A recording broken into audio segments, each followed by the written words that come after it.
Before you start this video, make sure to watch part 1 and part 2 by Pente Patrol and the Star Wars Galaxy. The link will be in the description. And after you finish those parts, come back here for the final conclusion to the story. Let's continue the story 4 years into the future. Anakin looks to his left to see Dooku standing next to him, a blue sapphire blade ignited as they push through the heat of the battle. Their ears are filled with blaster fire and bomber shuttles soaring overhead. They were leading the siege of Obadiah in the latest battle between the Void and the New Confederacy. A stalemate between the two groups had formed in recent years, which had disheartened the new president, Dooku. Over the previous years, Dooku continued to have visions of a Zabrak warrior, the same vision he had during the peak of the Clone Wars. This worried Dooku deeply. With Palpatine's death, he expected the darkness to completely diminish. However, this was not the case, and its presence remained. He was now president of the Confederacy and Vice President Anakin by his side. They spent their initial years following the end of the Clone Wars implementing changes into their new regime to differ it from the Republic. Dooku expected he and Anakin to be able to do this in the background whilst their military dealt with the Void, a faction of crime syndicates united under one rule and pioneered by Jabba the Hutt. Dooku knew they had to rid the galaxy of the crime syndicates to truly move forward. However, the lack of efficacy of their military against the Void started to anger Dooku. He and Anakin had stayed out of the fight this entire time, utilizing their time more effectively in the political sphere instead of on the battlefield. But the stalemate had gone on too long as they decided together once again to join the front line. This brings us to the Battle of Obadiah, as Dooku and Anakin stand side by side, blue blades drawn as they stride across the drawbridge, holding the gate to the capital city, Zyphros. With the city captured, Obadiah will be theirs, and this victory against the Pike Syndicate will deal a destructive blow to the Void, which will bring an end to years of long stalemate and turn the side of the war with the Void in their favor. However, as they push forward, droids and citizen military screaming battle cries on either side, with laser fire ringing through their ears, and Dooku and Anakin felt something was wrong in the Force. They felt a dark presence emerge, and for a second, Dooku wondered if somehow Palpatine had returned. But he knew this was impossible. He cast this aside and continued moving forward. They were so close, putting the dark presence in the back of his mind, until what he saw with his eyes could no longer deceive him. A group of warriors with an affinity for the Force made themselves known. They emerged from behind the Void's defenses, wielding Crimson Force tridents, whips, and other unique weapons of the dark side, all clad in matte black armor. But they didn't capture Anakin and Dooku's attention. They were focused on the alien behind them, the Zabrak, which Dooku had no doubt seen in his visions. But he was more clear now. He was real, and in this moment, he realized who he was. The deceased Darth Maul had returned, and it all became clear to Dooku. Maul had survived his death at the hands of Obi-Wan Kenobi and spent over a decade in the shadows, consolidating his power and waiting for the right time to make his return. Dooku turned to Anakin to tell him this revelation, whilst Anakin looked back with a worried look. They had faced Dark Jedi in the past, from the splintered Jedi Order who joined the Void for their own personal gain. But this was different. This group of Dark Warriors were united, and no doubt backed by their leader, Maul's strength. But what put Dooku on edge the most was the timing of this encounter. There must be a reason Maul is revealing himself now, conveniently when he and Anakin return to the battlefield. This was a setup, a trap. In an instant, Maul and his Dark Warriors pushed forward, pushing past the Void's military to start slicing through the front lines of the Confederacy's battle droids. Anakin and Dooku responded in kind, shifting their focus to the dark side wielders in front of them.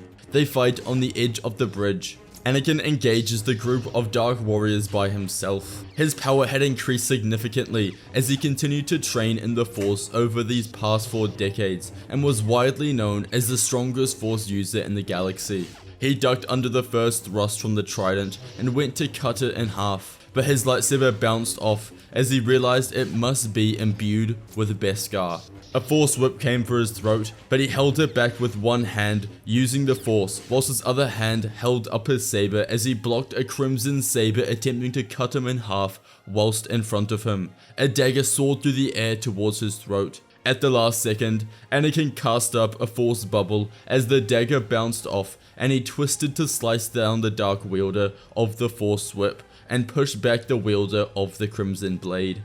Anakin readied himself as he knew he had a fight on his hands. Meanwhile, Dooku stands across from Maul, the tension of the battle rising. Dooku spoke first, declaring that Maul will die here. Whatever alliance he has with the Void is insignificant, as he won't live long enough to carry out his futile plans. But Maul smirks in response, proclaiming that he'll gut Dooku here like he did his apprentice. Silence ensues as Maul follows, explaining that everything that's happened the last 4 years has been because of his imagination. He and the Dark Jedi aligned with him have stayed hidden for all this time and forced this very stalemate to lure himself and Anakin out to Obadiah to kill them and turn the tide of power in the galaxy. There was enough talking, and they both brandished their blades and rushed towards each other. The tide of the battle starts to turn. Dooku can sense in his surroundings the number of battle droids are decreasing. He can sense Anakin's fight. He's killed one of his attackers, but the remaining 6 are pushing forward and Skywalker's fatigue is rising. Dooku can sense the outcome of the battle. If they continue on this path, both he and Anakin will die here. Dooku pushes Maul back with the Force and summons the Force inside of him, gathering what hint of his past connection to the dark side remained. He summoned Force lightning from his fingertips and sent it directly crackling into the ground below them.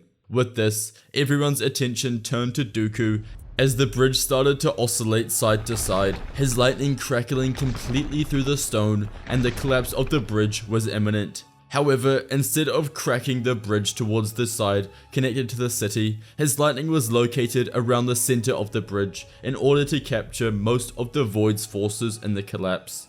Dooku turns, locking eyes with Anakin, and uses the Force to push him back to safety on the side of the bridge. Anakin stands, realizing what Dooku is doing. He's sacrificing himself to collapse the bridge and take down Maul with him, the last obstacle in their path to establish complete Confederacy control around the galaxy. But Anakin won't let him. He stands and goes to rush forward, but as his eyes meet Dooku's, his father sticks out his hand with the Force and signals for him to stop. Anakin becomes static as Dooku's voice enters his mind, telling his son to carry on their legacy, that the galaxy is now under his control and it's his duty to steer it down the correct path. Maul senses what's happening and commands his Dark Warriors to attack Dooku whilst he turns and runs for it. It's gonna be close. The bridge cracks in half as the distant section falls with Dooku and the Dark Warriors falling to the deep chasm below. Anakin calls out to his father, but knows with this, he has become one with the Force. Maul only just makes it to safety, hanging from one of the durasteel bars that connected the top of the bridge, and stares down intensely at Anakin, his deep yellow eyes fixated on his true target. But Anakin knows their fight will come as he turns and gives up the invasion of Obadiah. Anakin returns to the Confederacy Senate with reports of Dooku's death. He explains how the Void have deceived them all for years, that they have all been secretly led by the resurgent Sith Lord Maul. For the last 4 years, they've been holding back their forces until now, and Anakin decides defeating them will become the top priority of the Confederacy. The Void is the last obstacle that stands in the way of the Confederacy bringing prosperity to the galaxy. Anakin contacts Mace Windu and the rest of the Jedi Council on Tython and provides them with similar reports of Dark Jedi joining the Sith Lord Maul. Anakin asks them how many Jedi are unaccounted for. Following the Great Jedi Divide, Windu states that over 200 are unaccounted for, and they determined that a large portion of these must have joined Maul and the Void. Anakin asks them for support in the following fight against the Dark Jedi, who agrees and will provide him with a portion of their forces. Meanwhile, on Nal Hutta, a totally different conversation was going on. Maul returned to where the leaders of the Void met. There was a representative from every crime syndicate faction as Maul took his seat at the head of the table, the position of the leader. He detailed how their mission was half of a success, that Dooku's death was key, and now only Skywalker remains. The leader of the Black Sun, Shizor, asked Maul what his plan for Skywalker was, that there's no way he has the power to defeat the Chosen One.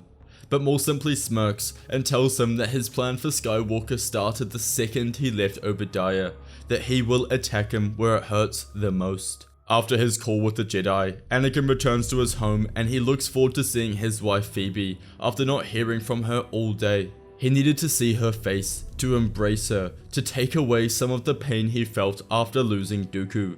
He'd kept a strong front all day, and only in front of her could he break down and express the sadness openly. But he walked through room after room looking for her, but she wasn't there. Her presence in the Force was here, but it was waning. Anakin starts to panic as he runs through his bedroom and onto his balcony to hear her scream, being carried away through the air by a group of Mandalorian warriors equipped with jetpacks. Anakin reaches out with the Force, but she's too far away and he can't grab her. He grips the metal balcony rail, crushing it in his fists as he screams in anger, watching them take her away whilst there's nothing he can do. Panic starts to ensue in the following hours. The Confederacy receives a declaration of war from Maul, who explains the Void's true goal to take back what they were promised by Dooku, and in conjunction with this, the territory that the Confederacy controlled. They unleashed the entirety of their forces as the Confederacy was forced to meet them in battle. Word of Anakin's wife's capture started to spread, which explained his absence during the Senate meetings. He spent all time in war meetings as Obi-Wan Kenobi was recruited to take over the temporary position as President of the Confederacy until the war was over.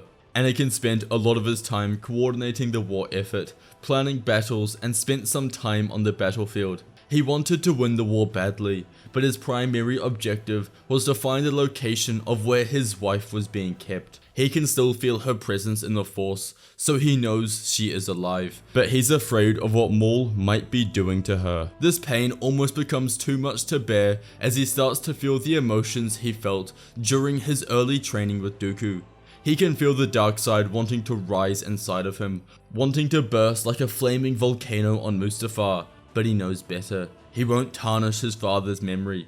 He thinks of the last words Dooku left him, "Carry on our legacy," and knows to embrace the dark side would be an embarrassment to his memory. In these desperate times, Anakin wasn't opposed to using desperate measures to find Phoebe.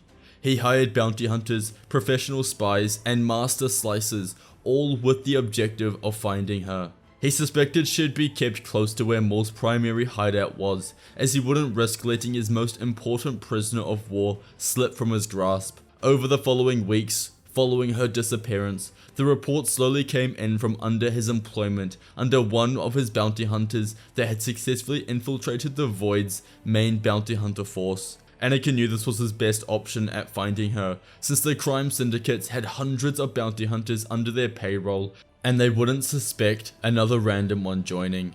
This bounty hunter successfully snuck in one of the master slicers into the Void's main computer system to find the location of where Phoebe was being kept, the volcanic region of Solist, a site of the Void's most dangerous prison. They sent this information to Anakin, who acted immediately, mobilizing a fleet accompanied by 5 Jedi to her location. The bounty hunter's communication went silent after they'd launched, and Anakin suspected he'd been found out, but this didn't matter to him.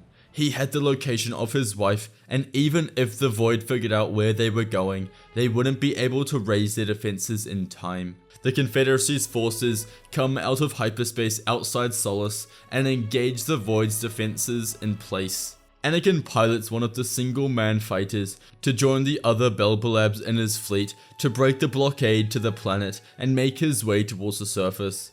As Anakin entered the atmosphere, he sensed something was wrong. He saw the location of the prison atop a mighty volcano station over the lava pits below. He could sense the dark side was here. Did Maul have prisoners here who could use the dark side? Anakin felt uneasy, something was off, and he didn't know what it was.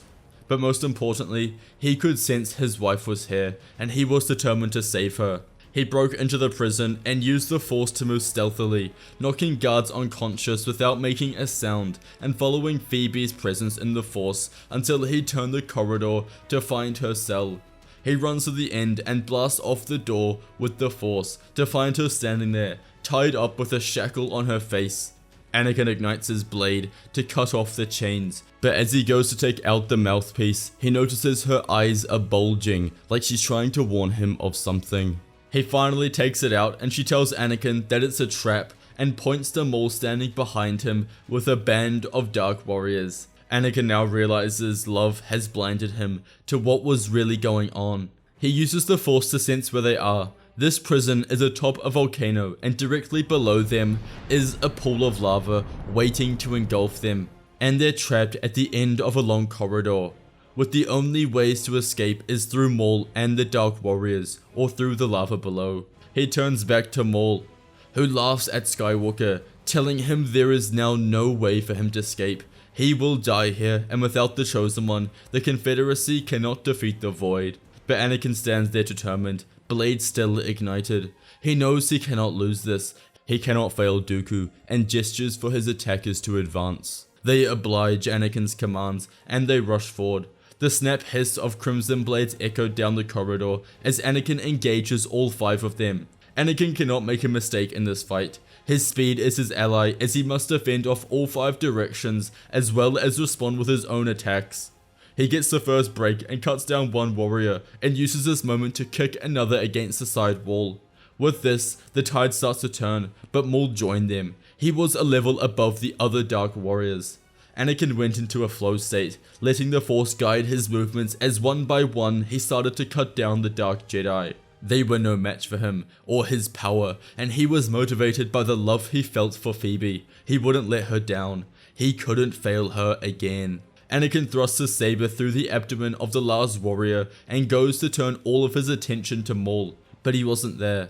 He turns, looking down the corridor to see Maul holding Phoebe, but he wasn't just holding her. He'd cut a hole through the wall and was dangling her over the edge, directly over a lava pool situated 100 meters below. Maul smirks as he gives Anakin an option: defeat him and save the galaxy, or save his wife. He cannot do both. He may be the Chosen One, but he isn't that powerful. Anakin screams at Maul, warning him to let her go or he will not hold back against him.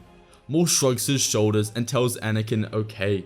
He will let her go as he drops Phoebe as gravity takes over her body, pulling her down towards the lava pits below. Anakin doesn't hesitate. He sprints forward and jumps down after her, but mid-air, he looks back up to see Maul, whose expression changes from one of satisfaction to fear as Skywalker reaches out with his hand and grasps it around Maul with the Force and pulls him down over the edge with him. The 3 of them were now in a freefall as Anakin delves hands first, improving his aerodynamics and decreasing his air resistance, which allows him to catch up with Phoebe. He grabs onto her tighter than he ever has before. He feels Maul grab his foot, but Anakin pulls back with his other and kicks Maul square in the forehead, sending him flying away. Anakin turned back towards the lava below, now 40 meters away. He conjured up all of his power in the Force and cast a Force bubble around him and Phoebe. He didn't know whether it would hold, but he didn't have another option. As they hit the lava, they didn't in fact burn, but instead, the bubble proved effective as they bounced off the lava and Anakin used the extra time to pull a platform over to them, which was lava resistant, and landed down on it safely. Meanwhile, Anakin didn't see it directly, but he didn't need to. He and Phoebe heard the screams of Maul as he flew straight into the lava below, consumed by its flames, and the dark presence Anakin had felt when he arrived had now dissipated, lifeless. Anakin hugs his wife deeply as they make their way to the edge of the lake and ultimately escape from the planet. Reports of Phoebe's rescue disseminated whilst Anakin returned to the Confederacy Senate. He announced the death of the Void's leadership and how this would mark the first day of their defeat. He returned to full time as president, with Obi-Wan staying on as vice president, and together over the following weeks coordinated the war effort,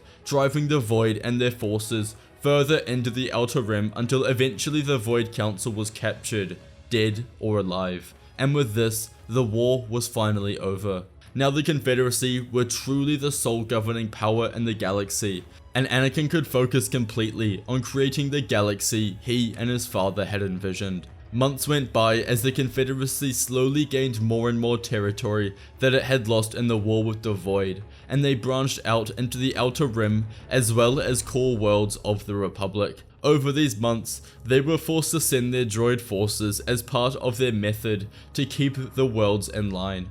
But Anakin knew this was only temporary, as he didn't want the galaxy to be controlled by fear, but rather inspired to be unified under the Confederacy after they would see the change implemented. They began implementing many policies, starting with economic reforms, privatizing energy and resources under the Confederacy government, and using the profits to fund the Universal Rights Act, the pioneering legal bill of the Confederacy, which ensured every citizen, regardless of species, would have access to basic rights of housing, food, and water. This was only the beginning, and it was in its early stages, but this would set the precedent of what the Confederacy would become.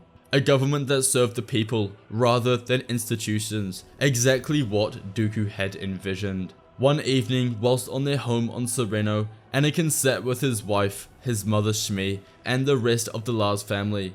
They enjoyed a meal together, talking about the past, but also how the good times are ahead with Anakin and his political reformations. Phoebe speaks up, telling them all that she has a surprise, that she's pregnant, and she and Anakin are having a baby girl. He can't believe it, he's always wanted a family, and the joy he feels is unexplainable.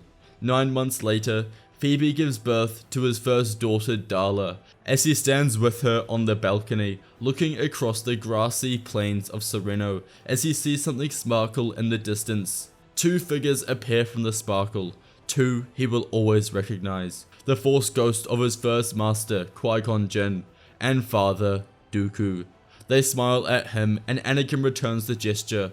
No words are said. They don't need to be. Anakin knows why they're here. They show him that they're proud of him and what he's accomplished with the Confederacy and his family. Anakin holds his gaze and is more determined than ever to lead the galaxy into a brighter future. Thanks for watching everyone. A big shout out to Pente Patrol and the Star Wars Galaxy for joining us on this collab. Let us know what you thought of it in the comments below, and whether you would like to see us collab again in the future, as well as what video idea you would like us to collab on. Check out my other videos if you like this one, and may the Force be with you.